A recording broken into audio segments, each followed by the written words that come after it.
À travers cette animation, on va étudier les paramètres dont dépend la célérité d'une onde. On prend une corde sur laquelle on va produire une onde mécanique progressive transversale. On va changer l'amplitude de l'onde, puis dans un deuxième temps, on va changer la forme de l'onde, et enfin, on change le milieu de propagation en changeant la nature de la corde, et voir l'influence de ces paramètres sur la célérité de l'onde. L'onde mécanique produite sur la corde est transversale. Il se propage horizontalement le long de la corde, alors que la direction de la perturbation est verticale. Le chronomètre indique le temps mis par l'onde pour parcourir la distance entre deux points de la corde distants de 50 cm. Le chronomètre indique 3,40 secondes comme durée nécessaire à l'onde pour parcourir la distance de 50 cm. Donc la vitesse est 0,5 m sur 3,40, ce qui donne 0,15 m par seconde.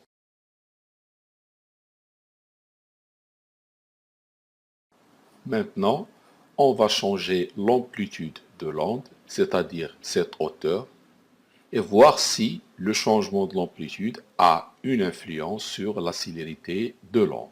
Produisant une onde d'amplitude plus grande que la précédente, le chronomètre va indiquer le temps mis pour parcourir la même distance d de 50 cm.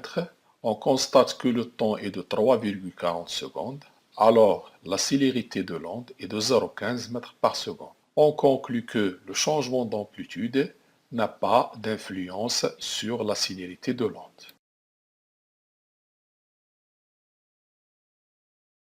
Passons maintenant au changement de la forme de l'onde entre cette première forme et la deuxième, et calculons la célérité de l'onde pour parcourir la même distance d.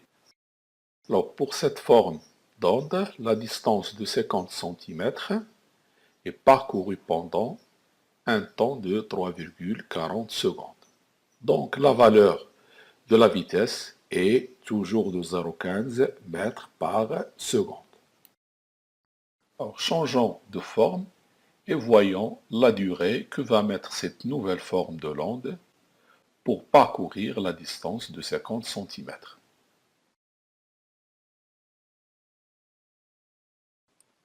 On voit que la durée est de 3,40 secondes, d'où la célérité a la même valeur que la forme précédente de l'onde. Donc, comme conclusion, la forme de l'onde n'a pas d'influence sur sa célérité. Enfin, on change du milieu de propagation en changeant de corde, comme par exemple prendre deux cordes de même longueur mais de masse différente. Et calculons la célérité de l'onde pour parcourir la même distance de 50 cm sur les deux cordes. Pour cette première corde, on voit que l'onde parcourt la distance de 50 cm pendant une durée de 4,20 secondes. Donc, sa célérité V est 0,5 divisé par 4,20, ce qui donne 0,12 m par seconde. Pour une autre corde de masse plus petite, la durée du parcours de l'onde est de 2,93 secondes.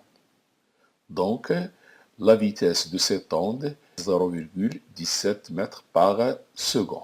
Donc, comme conclusion, la célérité de l'onde ne dépend pas de son amplitude ni de sa forme, mais elle dépend du milieu de propagation. Et ça va de soi aussi pour l'onde longitudinale.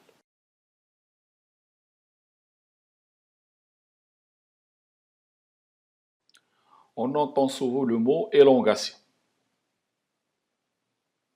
Donc, un point du milieu matériel est repéré par sa position par rapport à l'équilibre. Elle est appelée élongation.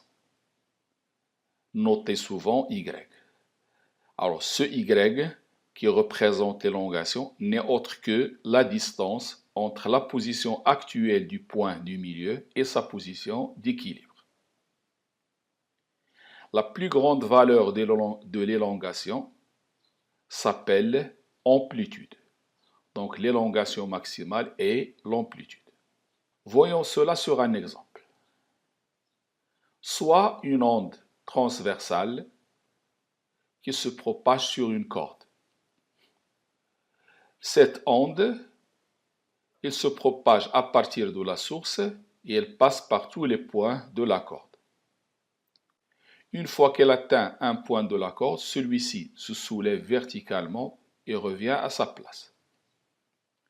Donc tous les points avant d'être atteints par l'onde sont à la position d'équilibre, représentée par ce tiret en pointillé. Donc ceci représente la position d'équilibre. Donc tout point qui est dans cette position d'équilibre a une élongation nulle. Par exemple, le point N a une élongation égale à 0, mais le point M non. Le point M, son élongation, c'est cette distance-là. Ça, c'est l'élongation YM. Pour cette onde, cette valeur-là, c'est la valeur maximale de l'élongation. Donc, d'après la définition précédente, l'élongation maximale est l'amplitude. Donc, ça, c'est l'élongation maximale et ça s'appelle amplitude. Bien entendu, la valeur de l'élongation, elle est algébrique. Il peut être soit positif, soit négatif. Ça dépend de l'orientation de l'axe des ordonnées Y. Si elle est orientée vers le haut, ces élongations sont comptées positives. Et s'il est orienté vers le bas, ces élongations sont comptées négatives. Il se peut que deux ondes se propagent dans le même milieu, sur la même direction, mais en sens opposé. À un moment donné, il y a croisement des deux ondes. Deux ondes se propageant dans le même milieu peuvent se croiser sans se perturber mutuellement. On va expliquer cela à travers cet exemple. Prenons une corde sur laquelle se propagent deux ondes transversales sur la même direction, mais en deux sens opposés. Une se propage de gauche à droite et l'autre de droite à gauche.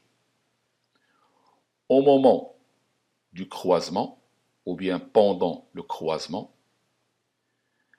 l'élongation des points où s'effectue le croisement, c'est la somme de l'élongation de la première onde plus l'élongation de la deuxième onde. Tous les points où il y a croisement, l'élongation de ces points, c'est la somme de y de l'élongation de la première plus l'élongation de la deuxième onde. Par exemple, si je prends ce point, son élongation, c'est la distance entre sa position actuelle et sa position d'équilibre. Cette distance, c'est la somme de l'élongation de la première onde plus la deuxième.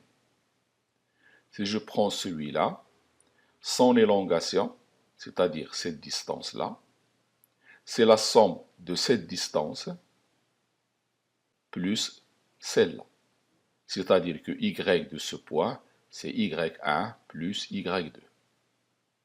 Après le croisement, ou après le croisement, il n'y a pas de modification ni de la forme, ni du sens de propagation de l'onde, que ce soit pour la première ou bien pour la deuxième.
On sait que l'onde se propage à partir de la source pour atteindre les autres points du milieu matériel. Donc, l'onde va atteindre les autres points du milieu matériel avec un retard. On l'appelle retard de l'onde. Essayons d'expliquer cela en comparant la source S de l'onde ainsi qu'un autre point M du milieu de propagation. Donc, tous les points M de la corde vont reproduire le même mouvement de S avec un retard τ, qu'on note aussi delta de t. Ça veut dire que le point M va reproduire le même mouvement que S, mais avec un retard. On peut exprimer ça avec les élongations de S et de M. C'est-à-dire que l'élongation de M à l'instant t, c'est la même chose que l'élongation de S à l'instant t moins le retard. Ceci veut dire autrement. Ce qui passe en M à l'instant t, c'est déjà passé en S à l'instant t moins tout. On peut le dire d'une autre façon. YS à l'instant t, c'est la même chose que YM à l'instant t plus tout. C'est-à-dire ce qui se passe en S à l'instant t va se passer en M à l'instant t plus tout. Donc, sur la figure suivante, on a schématisé une onde qui arrive au point M1 à l'instant T1. Puis, elle atteint le point M2 à l'instant T2. Donc, le point M2 est en retard par rapport à M1. De T2 moins T1. Donc, T2 moins T1 représente le retard de l'onde pour aller de M1 à M2. Donc, le delta de T, ou bien τ, c'est T2 moins T1. C'est le retard de M2 sur M1. On peut donc exprimer ça avec les élongations. C'est-à-dire, l'élongation de M1 à l'instant T1, c'est la même chose que l'élongation de M2 à l'instant T1 plus delta de T. N'oublions pas que T1 plus delta de T, c'est T2. Donc, ce que fait M1 à l'instant T1, M2 le fait à l'instant T2. Ou bien, on peut dire aussi que YM2 à l'instant T2, c'est la même chose que YM1 à l'instant T2 moins delta de T. Ce qui se passe en M2 à l'instant T2, c'est déjà passé en M1 à l'instant T2 moins delta de T. Bien entendu, avec le retard de l'onde et la distance M1-M2, on peut calculer la célérité de l'onde. V M1-M2 sur delta de T. Ou bien, si on connaît la distance et la vitesse, je peux déterminer le retard. Donc, connaissant deux grandeurs de 3, on peut déterminer la troisième. On nous demande parfois de schématiser l'aspect du milieu de propagation à un instant bien déterminé. L'aspect du milieu de propagation, c'est la représentation y de x, c'est-à-dire les élongations de tous les points du milieu à un instant bien déterminé. Autrement dit, l'aspect du milieu de propagation, c'est une photo de ce milieu à l'instant T1. Donc, sur ce schéma, je vois l'aspect d'une corde à l'instant T1. c'est-à-dire tous les points de la corde, je connais leur élongation à un instant t1. Ces points-là ont une élongation nulle, de même pour ceci, mais ces points ont des élongations non nulles. Donc, comment à partir de cette photo, bien de cet aspect à l'instant t1, déterminer l'aspect de la corde à un instant ultérieur t2? Pour cela, on va déplacer l'onde d'une distance d. Cette distance, c'est la distance parcourue par l'onde entre l'instant t1 et l'instant t2 où on veut représenter cet aspect. Donc chaque fois qu'on part d'un aspect et on veut le déterminer à un autre instant, on doit translater la perturbation dans le sens de la propagation d'une distance d qui est égale à la vitesse fois delta de t. Voyons ça sur ce schéma. Donc ceci, c'est l'aspect de la corde à un instant t1. Donc si je veux l'aspect de la corde à un instant t2, je n'ai qu'à déplacer cette perturbation d'une distance d. Cette distance, c'est la vitesse fois delta de t, la différence entre t2 et t1.